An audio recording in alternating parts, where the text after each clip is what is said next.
Alright, today's video is going to be shot from under the top because, quite frankly, the weather fucking sucks right now. But this is going to be a big one. I want to talk about why I hate nice people, the true meaning of love, and the shadow self. So this is a big one. So get strapped. Look, I really hate nice people. And the reason for that is niceness is a mental game, okay? Being nice, being polite, being well-mannered, that's a mental game. It's not existential, okay? There are no animals that are nice. There are no animals that have good manners. There are no animals that are polite, okay? And what happens when we play these mental games is that we forget the true meaning of love, okay? Love is in the heart. Love is existential. Love is real. But being nice and being modest, not modest, being well-mannered, that's a mental game. And usually, people play this mental game out of self-defense, okay? They play it not to get hurt. It's actually selfish to be nice, because the reason you are being nice is to get something from other people, okay? I really want you to pay attention to that. You play nice, you are polite, and you are well-mannered, not because you truly love someone, but actually just because you want them to accept you or to respect you or to like you. It's actually selfish, okay? It's a mental game. It's a mask you put on to gain something from other people, which is kind of messed up when you really think about it, okay? True love doesn't have to be nice, because true love is self-evident. True love doesn't have to sugarcoat itself or pretend to be something, because true love is, okay? Love doesn't have to pretend. When me and my friends love each other, then we do it by, throwing banter or calling each other, like, talking shit, One of my friends that I love the most, the things we love doing is sparring, okay? Our love language is punching each other. Right? True love doesn't have to be nice. And true love is self-evident. True love doesn't have to tell you that it's nice, because, of course, you already know, right? This lovely little plane here, he doesn't have to tell me that he loves me, okay? He shows his love by letting me breathe, okay? He gives me oxygen. That's his love. It's self-evident, okay? It's not up here. He doesn't have to tell me how nice I am and how much he loves me. He shows it to me by his actions, okay? It's self-evident. And usually, the people who are nice actually repress their own hatred, okay? And I would know this more than anyone, because I've been that nice guy myself, okay? For the first 18 years of my life, I've been a perpetual people pleaser. And the reason is that I was, bullied through most of my childhood. And I learned that if I pretended to be nice or play along or like act, soft, then people wouldn't punch me as hard, okay? If I stood up for myself, then I'd get, beaten by like 3 or 4 people. But if I played nice, then, they just jab me a little bit. And then I'd pretend to laugh.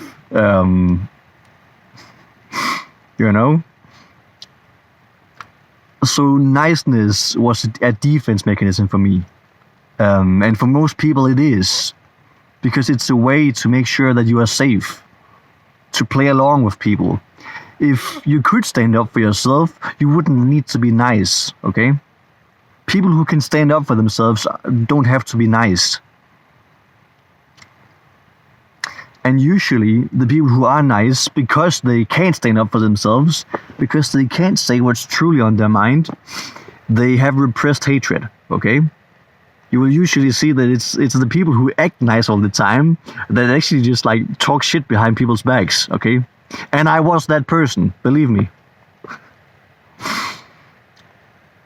Right. So that's why I hate nice people. And to segue into the next thing here, I want to talk about the true meaning of love, okay? Because when we talk about love, we usually understand it in the context of niceness and in the context of good and bad. And I want to use Jesus as an example. Because what Jesus did is that he could show love even to hate, okay? As Jesus was on the cross, he said, "Father, forgive these men, for they know not the consequences of their actions. They act in ignorance, okay? And you should forgive them, even though they have wronged me." The people who literally killed Jesus, he was like, "Nah, man, it's alright. We have no beef. It's cool." The true meaning of love is that your love extends to everything. Love is a universal force. If you can only love what is good, then what's the meaning of that love? What's the point of that love? Obviously, everyone can love what is good. If something tastes nice, then everyone is gonna like it. That doesn't take effort, that doesn't take strength, that doesn't take power. What takes power, what takes strength, what takes courage, and what takes love is to hate even that which hurts you, that which you don't like, that which you have to learn to love, okay?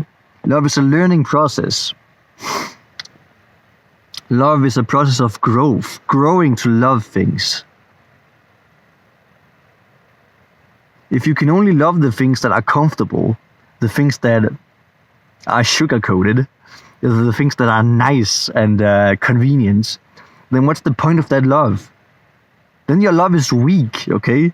If you can only love what is good, then your love is weak. If you truly have a strong heart, then you can forgive. And you can learn to love even that which you are uncomfortable with, okay? Right now I've slept under a tarp in like 6 to 10 degrees for how long? Almost 2 weeks actually, okay? It's cold, it's tough, but I love it.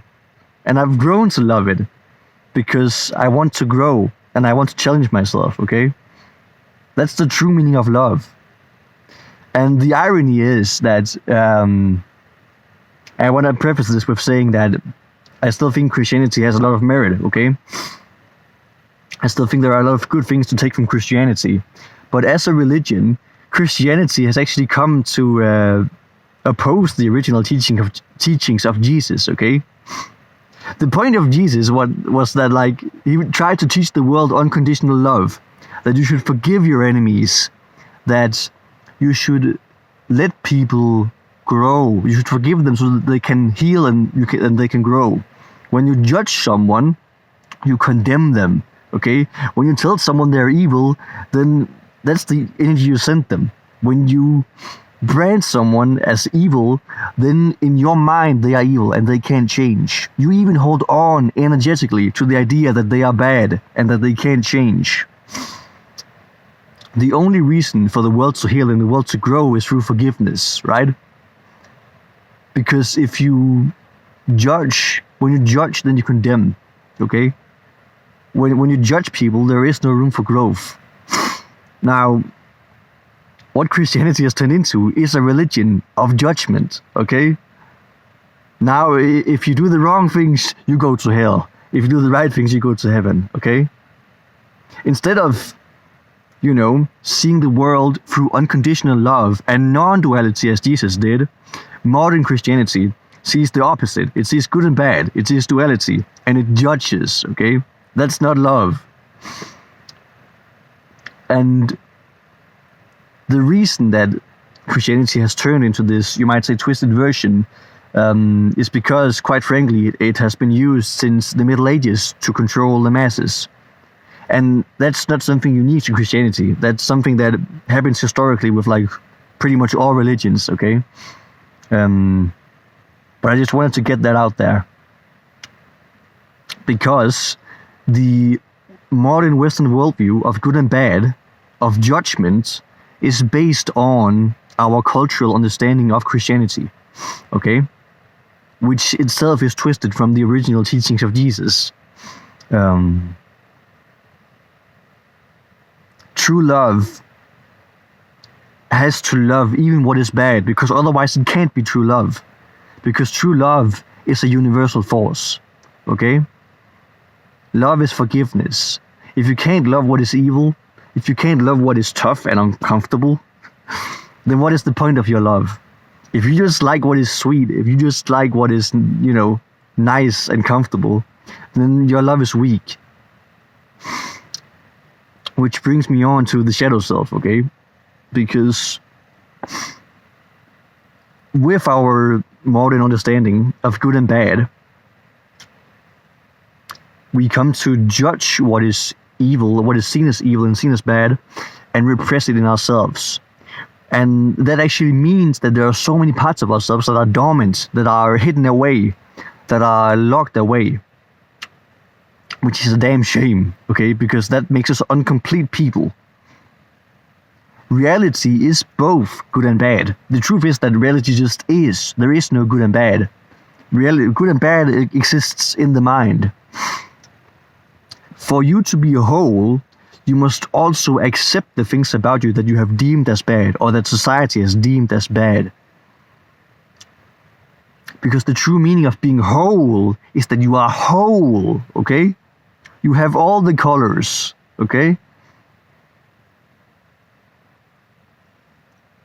Temperature is both, something that can be comfortable. It can also be very hot and very cold, okay? Very uncomfortable. For temperature to be whole, it has to, hold all possibilities. For a human to be whole, we have to possess all the possibilities. Even the possibility to do evil, even the possibility to hurt others, even the possibility to be raw and unfiltered and unhinged, and sometimes brutal, okay? And sometimes that's for the better. And even when we have things about ourselves that are, let's say, unpreferable, then repressing them will never work. Because you can't hide from yourself. You can't run from your shadow, okay? And it is when we accept them that we can actually work with them. If we don't accept them, then they control us from beneath, without our knowledge. They control us unconsciously. It's only when we accept what is evil about ourselves that we can work with it and change it, or we can harness it for something else. And the only other option is to, keep squeezing it down, keep judging it, keep condemning it. And when that happens, it can't change, because you hold in your mind that this part of me is bad. This part of me is evil. It can't grow, okay? It can't change. When you judge, you condemn. When you judge, you put something in a box and you say it is bad. And when that happens, there is no possibility for change. I'll give an example, okay? Because I was bullied as a child a lot, I have dealt with a lot of repressed hatred. A ton of it, okay?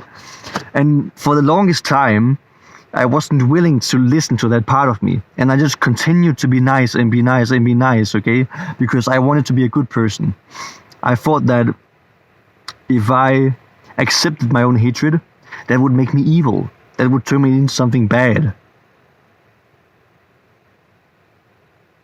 But when I actually accepted that part of me, then I had a phase where I was extremely angry at everything. But after that, after it had healed, it has just made me it has made me a so much better person. Because it has allowed me to actually set boundaries and actually do what I want instead of just following along or accepting what everybody else thinks. Accepting my own hatred has allowed me to set boundaries and choose what I want. It has allowed me to follow my heart, okay? If I didn't have my hatred, I wouldn't have been able to follow my heart. Now I just do what I want, which is what I should always have done, really. But if you don't have hatred. And if you don't have the ability to set boundaries and say no, then you can never be yourself. I'm trying to find the right angle. I'm balancing this shit on top of a pack of oats and raisins. And even the parts of me that are violent, I can harness for something better, okay? When I work out, then I use the brutal side of me, okay? I love punching. I still have, might be hard to see, I haven't hit a punching bag in 2 weeks now, and I literally still have a mark right here. This knuckle is still red, because when I'm at home, I punch until I fucking bleed, okay? Because I'm that passionate about martial arts. And if it wasn't for my evil side, my violent side, I wouldn't have that passion, okay? And because I have that part of me, I can use it to work out. I use it as motivation. I use it to strengthen myself and my body, okay? And even in my music, I use that force to drive me in my work. Even up here, when I have to... I literally... The first time I walked up here with all my fucking gear, my top and everything, and food, it was 40 kilos. I weigh 66 kilos, okay? But I took this shit up a mountain with me, 15 kilometers. And when I do that, then I use that part of me, okay? The part of me that just, hard to explain. But without that part of me, I wouldn't be able to do this, okay? If you repress the evil parts of yourself, then you will be unwhole and you will be missing out, okay? And the things that you do repress will eventually come to the surface anyway, and they will control you. When I was a nice guy, I was actually an incredibly hateful person, but I would just hate on people behind their backs, okay? I would never talk to your face and say that I disliked you, but the moment you were gone, I would talk shit behind your back, okay? That's who I was. Now, because I'm actually able to tell people what I feel, then if I disagree with someone, I disagree with them, okay? And I can do that respectfully before it grows inside me and festers inside me, because I feel like I can't, tell people how I truly feel. And then it doesn't blow over, okay? Whenever you have a school shooter, then it's always a person who has been silent, right? A person who has been, the quiet kid, who has been too nice all the time. Whenever you have people on the internet who are extremists or have all these crazy opinions about the world and shit, it's always people who in real life are too closeted, too nice, too polite, okay? It's always the people who in real life are afraid to be their true, genuine, whole self, even with some of the bad parts, that end up doing horrible things. Because when we don't look our demons in the eyes, then they end up controlling us from our unconscious, okay? But when we give them space, when we are willing to listen to them, and willing to let them heal, and when we don't judge them, when we can even love the bad parts of ourselves, then they heal, and they become strength, they become power, energy, right? So be like Jesus, okay? And the first person you should forgive is yourself. And accept yourself. Become whole. Take all those parts of you that you don't like, that you think are wrong, that you think are evil, that you think are unrefined or unlovable. Take those parts and listen to them, okay? Just give them space. Sit down and ask them what they want. Maybe draw them out on a piece of paper. Maybe journal and have a chat with them. Just sit down and meditate and let them come to you. That's how you heal. That's the definition of healing. Because healing is the act of becoming whole. Healing as a word actually originates from Northern culture. To be whole in Danish means to at være hel. Hel means whole. And healing means healing, okay?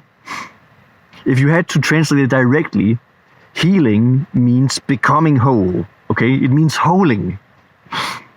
To heal is to become whole. And the only way to become whole is to accept that there is, many things to yourself. That you are a being with many sides, with many contrasts, okay? You are not just this one thing. You are many things. And there isn't a single person in this world that is entirely 100% good, okay?